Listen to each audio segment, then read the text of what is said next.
Chers amis, vous êtes dans l'émission Ma Sport, Ma Passion. Aujourd'hui, nous recevons nul autre que la passionnée Isabelle. Merci de nous recevoir, Isabelle. Merci à toi. Ça va bien? Oui, ça va et toi? Comment ça va la journée? Très tôt le matin, c'est pas évident. Très tôt, il est quoi? Il est 7 h du matin.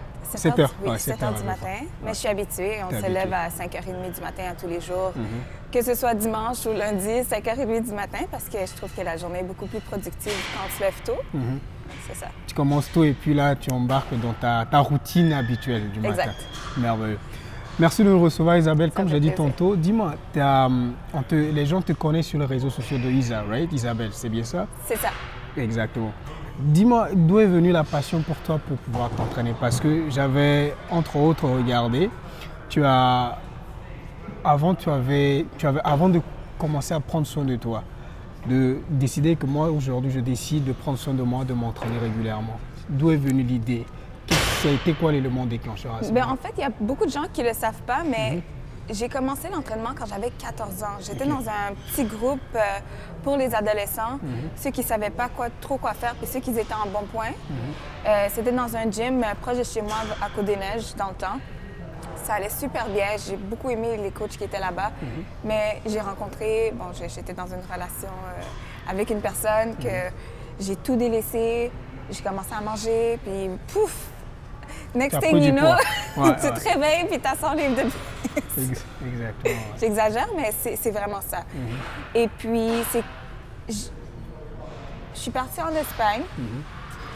J'ai fait mon voyage, j'ai vu toutes les personnes là-bas. Je suis revenue à Montréal puis je me suis dit c'est assez. C'est assez. Et puis, c'est là où j'ai eu un petit déclic dans ma tête. Et vraiment, j'ai tellement de motivation, j'étais tellement déterminée à perdre 100 livres qu'il n'y a rien qui pouvait être sur mon chemin.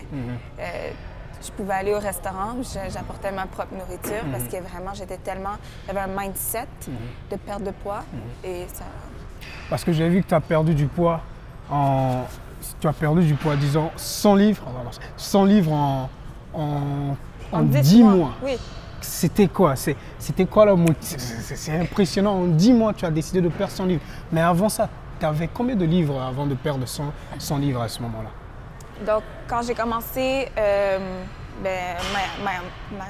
ma journée, mais on dit ça en anglais, my journey, Your journey, yeah. ma quête pour la perte de poids, j'étais à 224 livres. Wow! Je m'étais jamais pesée. Moi, j'aime pas me peser. Puis même à ce jour-là, j'aime pas me peser. Moi, si je vais plus avoir la façon que tu te regardes dans le miroir, mais là, c'est parce que tu me regardes dans le miroir, puis je sais que je dois me peser parce que sinon, je vais me retrouver à l'hôpital. Ouais, je comprends. Mais j'étais chanceuse, j'ai pas eu aucun... Donc, tu avais combien de livres? Tu m'as dit 224 livres. 224 livres. J'étais à 220. C'est en quelle année ça? 2016. 2016. 2016. Wow! Et là, maintenant, tu es à combien de livres présentement?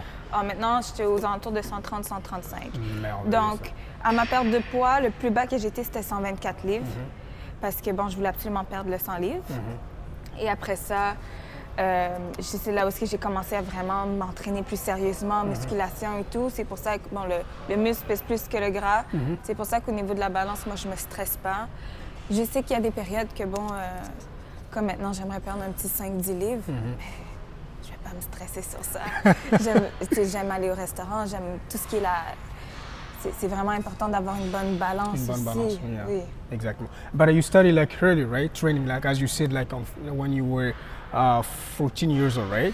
Well, I always were a sports person. Like back in elementary school, I was like a tomboy. So I was playing with boys all the time. So I was always involved with either hockey, soccer, anything like that. So I love sports in general.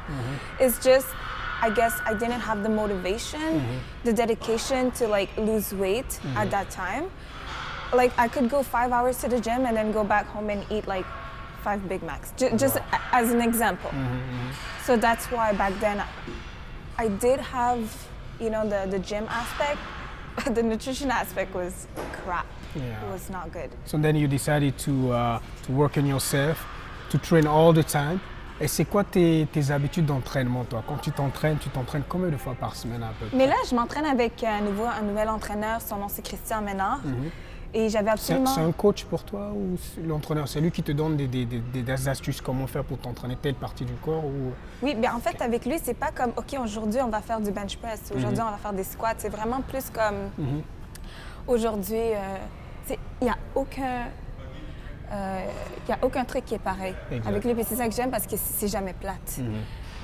Ça devenait un peu plate quand je m'entraînais avec Christopher parce que, tu sais, lui, il aime ça pousser fort, il aime ça la performance. Moi, je suis pas comme ça. Farm athlète. Farm athlète, mais Yeah. oui, c'est l'athlète, il aime ça. Tu sais, pour lui, c'est le plus lourd, le mieux c'est. Moi, c'est pas comme ça. Ok, ouais. Moi, je peux pas aller le plus Donc tu lourd. trouves ta propre... ce qui va avec toi en fait, par rapport à... Exactement. Donc tu honores ton corps avec ce qui va avec Mais toi oui. et que voilà. Qu'est-ce que j'aime? Parce que si je fais quelque chose que j'aime pas, demain matin, tu vas pas me retrouver au gym. Donc tu adores ça, tu es passionné par ce que tu fais. Oui. Exactement. Et on va parler peut-être plus tard aussi par rapport à comment vous avez fait pour, au niveau du couple, bâtir cette relation de confiance, d'amour, mais aussi de partage avec ce que vous aimez, qui est s'entraîner. Mais je vais aller directement au but. Oui. Dis-moi, comment vous arrivez à gérer ça? Parce que là, vous êtes suivi par milliers de personnes sur les réseaux sociaux à travers ce que vous faites. Comment vous arrivez à gérer cette pression médiatique en même temps par rapport à votre relation? En fait, de c'est sport? drôle parce que je sais pas si tu vois souvent, mais on partage pas beaucoup de choses sur les réseaux sociaux. C'est rare que tu vas pas poster une photo avec Christopher. Ouais. C'est pour une raison. C'est parce que quand tu commences à partager trop de choses, là, tu commences à avoir un peu de compensation qui embarque. Puis ça j'aime pas ça. Moi, j'aime ça garder la flamme dans le couple. Et on a fait une vidéo YouTube à ce sujet-là, mais la chose qui nous garde encore comme wow, c'est parce qu'on part beaucoup de projets ensemble. Tu sais, on s'entraîne ensemble, mais tu sais, lui, il fait ses choses, puis moi, je fais les miennes. Au niveau... puis je pense que c'est vraiment juste ça, c'est la communication. On s'entend très bien. S'il y a quelque chose qui cloche, moi, je le dis tout de suite. Et vice-versa, il va me le dire tout de suite. On en parle, on règle ça. Et voilà. Donc là, vous avez transposé ça sur vos pratiques d'entraînement tous les jours aussi, quand vous vous entraînez souvent ensemble. Ouais. Est-ce que ça maintient la relation, je suppose, le fait d'impliquer une activité sportive dans votre couple? Oui, c'est sûr, parce que, bon, c'est sûr que ça aide parce que les deux, on est deux passionnés de fitness. Exactement. Donc, ça aide beaucoup. Mais tu sais, moi, je peux être passionnée des arts, par exemple, puis lui peut être passionné de fitness. C'est en autant que tu trouves la balance. Exactement. Tu sais, une fois de temps en temps, tu peux aller à la galerie d'art avec ta blonde pour la faire plaisir. Puis l'autre fois, tu sais, va t'entraîner avec ton chum pour le faire plaisir. Je pense que c'est juste... Tu sais, nous, on est chanceux, on a trouvé... on est passionné de la même chose. Mais je suis sûre que ça va pas arriver tout le temps que deux couples vont être passionnés de la même Passionné chose. par la même chose. Trouver une balance. Trouver une balance. Donc pour toi, la santé, c'est quelque chose qui est très primordial à ce moment-là, pour prendre soin de ta santé. Absolument. Ouais. J'ai pas mis les pieds dans un gym jusqu'à temps que j'ai perdu 50 livres. Wow. Parce que, comme je t'avais dit avant, j'étais beaucoup aspect fitness, mais l'aspect nutrition, c'était pas bon. Il fallait que je règle cet aspect nutrition avant de commencer quelque chose d'autre. Donc, écoute, Donc tu as fait essayé des sacrifices. de couper beaucoup de choses que tu mangeais. Tout coupé. Tout coupé. J'ai tout coupé parce que j'avais mis mon mindset à la perte de poids. Et tu sais, il y a beaucoup de gens qui me disent, mais c'était difficile. Comme, comment t'as fait pour te couper? J'ai comme, non. Honnêtement, je me souviens en 2016, quand j'ai commencé à ma perte de poids, c'était pas difficile. Donc ça fait juste 3 ans que tu t'es mis à fond, non pas 3 ans, mais je veux dire à fond dans le fait que tu t'entraînes d'une manière, tu fais un planning continu d'entraînement, une série d'entraînements que tu fais par semaine. Donc c'est vraiment en 2016 qu'il est venu le déclic à ce moment-là pour pouvoir te mettre à fond dans l'entraînement. C'est ça. Merveilleux. Maintenant, parle-moi un peu, Isabelle, de ta relation familiale, parce que, bon, peut-être c'est un peu personnel, mais je veux dire, comment tu arrives à gérer ton temps d'entraînement avec la famille? C'est difficile. J'ai même pas le temps pour moi-même. Parfois, j'ai juste tellement de choses à faire que... Mais surtout ces dernières semaines, on est invité à gauche, à droite. Mon bras est tiré d'un côté, mon bras est tiré de l'autre côté. Mais je pense que ma famille comprend ce que je fais et c'est ça le plus important. Si ma famille ne comprenait pas ce que je fais, là, il y aurait un clash, il y aurait quelque chose. Mais, je vois que tu avais aussi, à un moment donné, je pense que tu as commencé avec...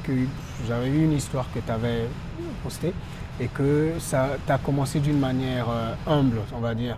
Oui. Ça a été difficile à ce moment-là. J'ai pas eu une enfance très facile. J'ai pas grandi dans une famille aisée. il a fallu que je travaille, puis j'ai tout le temps travaillé. À l'âge de 16 ans, mon père est comme, va trouver un emploi. Et puis de ce jour-là, je ne l'ai jamais rien demandé d'autre. La même chose pour ma mère. Pour moi, c'est très important l'aspect de travail, puis tu ramasses ton argent, puis tu sais c'est quoi la valeur de l'argent. Et là, il y a eu un événement qui est passé. Je pense qu'il y a eu une inondation à la maison et que ça fait à ce moment-là, ça fait... Oui, je me souviens pas c'était quand, mais c'était peut-être 2-3 ans avant, peut-être en 2014. Ouais. J'ai eu une inondation chez moi. Je me souviens comme si c'était hier. Je m'en souviens tellement parce que je venais juste d'avoir un nouveau set de lit. Mon père venait juste de m'acheter ça pour ma fête. On va tout refaire ta chambre. J'étais super excitée. Ouais. Puis next thing you know, une semaine après, je me réveille à 4h30 du matin. J'entends l'eau couler. Puis je suis comme, mais c'est quoi ça? J'ouvre la porte de ma chambre, puis il y avait de l'eau partout. Wow. C'est pas de l'eau propre, c'est de l'eau sale parce que c'était un dégât. C'est la bouche d'égout. On était au sous-sol et puis ça a tout inondé. Donc ça fait en sorte que vous avez tout recommencé à zéro, vous avez perdu tous les meubles. On a été relocalisés 2-3 rues plus loin dans un immeuble Côte des Neiges, sur des Courtrai. Si jamais il y en a qui savent un peu l'endroit, ça ressemble à quoi. Et là, j'ai 18 ans, je voulais absolument travailler à la banque. C'était un de mes objectifs. Avoir le plus d'expérience possible au niveau des cartes de crédit, des marges de crédit, des comptes chèques, parce que comme je t'ai dit, je viens d'une famille pas aisée. Donc, c'était un moyen de pouvoir t'en sortir et d'aider aussi la famille. Et j'ai eu l'emploi à la banque. Et puis là, il fallait que je prenne la décision, est-ce que je retourne aux études, que je reste dans ce trou à 2 Courtrai, ou que je m'en sors ailleurs avec ma mère. Et puis c'est là où ma décision était simple. Moi, je sors de ce trou. Tu as décidé à ce moment-là, it's time for me to go for it. Exactly, to start something fresh, start something new.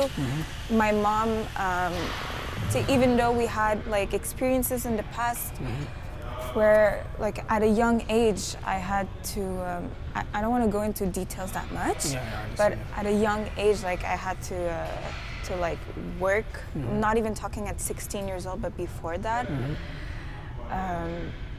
There's like, even though like I don't know how to explain it, but like issues with my mom, even though we don't have issues, there's one thing that she never neglected, if we can say, is love. Like, she always gave me love, and that's something that's much more important than money, than objects. And that's why I really wanted to give back to her.